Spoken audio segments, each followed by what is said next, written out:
Hi sisters, இன்றைக்கி எங்கள் வீட்டில் என்ன லஞ்சுன்னு பார்க்கலாமா? பாவக்காய் வறுவல், இது வந்து கேரளா ரைஸ், ப்ரௌன் ரைஸ், அவியல்,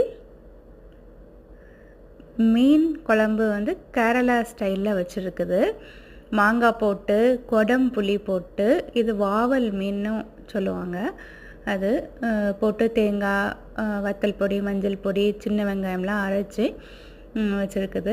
இது ஃபுல்லாகவே கேரளா ஸ்டைல் லஞ்ச் தான். இதுதான் கொடம்புளின்னு சொல்கிறது. இதை வந்து சிலர் சாப்பிடவும் செய்வாங்க. மாங்காய் போட்டுக்கு, மாங்காய் கொட்டை வந்து சாப்பிடக்கு யாருக்கெல்லாம் பிடிக்கும். சின்ன வயசில் எனக்கு அது சாப்பிட ரொம்ப பிடிக்கும். இது அவியல், அப்புறம் பாவக்காய் வறுவல், இப்படி இது மீன் வறுவல். இது எல்லாமே இன்றைக்கி ஃபுல்லாக கேரளா ஸ்டைலில் சாப்பாடு. உங்கள் வீட்டில் எனக்கு என்ன சாப்பாடு? Bye, thank you.